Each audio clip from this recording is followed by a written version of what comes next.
Déclaration à l'issue des travaux d'atelier sur les pesticides. Nous, Copagène, Inades Formation, AFSA, ADEPA, le POASP, la CGLTE, le ROPA, la 3AOS, le mouvement Nous sommes la solution. Donc nous constituons des réseaux actifs, des mouvements sociaux et communautaires et des organisations de la société civile engagés dans la défense et la promotion de l'agroécologie paysanne en Afrique de l'Ouest. Et donc nous sommes réunis à Thiès du 9 au 11 avril 2025 dans le cadre d'un atelier régional sur les pesticides. Ce cadre d'échange organisé en collaboration avec certains partenaires que nous saluons d'ailleurs au passage, notamment le CCFD et AVSF, visait à renforcer les synergies de plaidoyer entre les acteurs européens et africains engagés dans la lutte contre les pesticides. Les différentes communications, les échanges, les témoignages, le partage d'expériences et les différentes contributions ont permis de faire certains constats qui résultent de faits, d'études et de recherches. Ces preuves factuelles montrent que de nombreux drames liés à l'utilisation de ces produits se produisent à l'échelle du continent, mais un silence coupable. Les chiffres sur cette stratégie endémique sont effrayants. Certaines statistiques font état de ce que 385 millions de victimes d'intoxication aux pesticides sont recensées chaque année et 95% de ces victimes viendraient des pays du Sud, notamment de l'Afrique. Cette catastrophe est révélatrice d'un paradoxe bouleversant.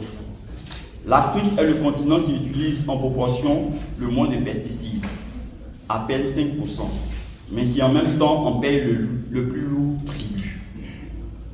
En sus, l'importation des pesticides est en croissance exponentielle en Afrique, leur utilisation ayant augmenté d'environ 175% depuis 1990.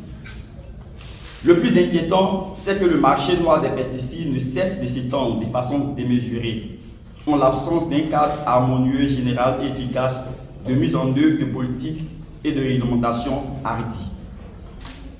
Le corollaire de cette situation est que de nombreux pesticides non autorisés, en raison de leur haute toxicité, continuent d'être utilisés dans les pays africains. La plupart de ces pesticides sont interdits par l'Union européenne, alors même qu'ils sont déversés en Afrique en raison des systèmes de contrôle et de surveillance inefficaces qui mettent en évidence les failles des mécanismes d'homologation de ces produits. À cette situation critique s'ajoute le fait que les pratiques endogènes en matière d'utilisation, de manutention, de transport, de stockage et de gestion après usage de ces produits relèvent d'un véritable casse-tête pour diverses raisons.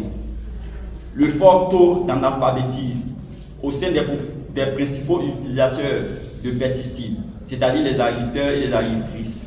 Le manque de moyens financiers pour acquérir les équipements de protection adéquats pour l'application de ces produits. Le déficit en matière d'information et de formation sur les protocoles techniques et la réglementation relative aux pesticides et les capacités limitées de nos États. Le coût des externalités liées à ces produits est incalculable. À côté des nombreux cas d'intoxication involontaire et volontaire, on note une recrudescence explosive des maladies non transmissibles ayant un lien avec ces produits. Nous avons nommé diabète, hypertension artérielle, AVC, cancer, insuffisance rénale, maladie de Parkinson, Alzheimer, etc.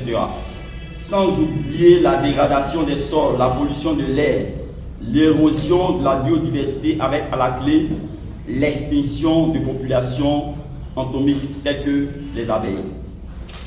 Fort donc de ces constats et convaincu que tous les pesticides sont dangereux, même que la circulation des pesticides les plus dangereux est un acte hautement criminel. Conscient que l'utilisation des pesticides dans les pays africains n'est pas un mal nécessaire, persuadé que l'agroécologie offre des solutions innovantes, plus sûres et durables comme alternatives aux pesticides, solutions puisées dans le génie inventif paysan, nous mettons en garde les firmes de l'agrochimie sur leur culpabilité dans les drames liés aux pesticides qui se produisent avec une fréquence déconcertante en Afrique. Nous dénonçons avec la dernière énergie les doubles standards appliqués en matière d'interdiction des pesticides les plus dangereux qui, bien qu'interdits en Europe, continuent d'y être produits pour le marché africain.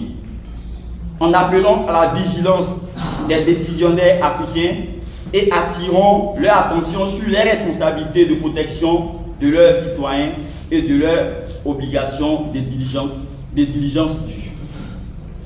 Nous recommandons enfin la mise en œuvre d'une approche concertée plus globale pour interdire à terme tous les pesticides, en commençant par les plus dangereux, par l'adoption de mesures politiques et réglementaires éclairées et audacieuses au niveau mondial.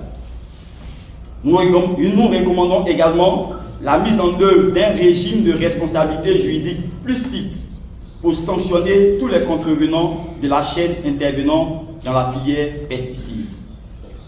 Nous recommandons la fin des régimes de subvention des pesticides. Et enfin, nous recommandons la mise en œuvre de politiques de promotion des alternatives aux pesticides en agroécologie au plan régional et au niveau des pays africains. Fait à Thiès le 11 avril 2025. Je vous remercie.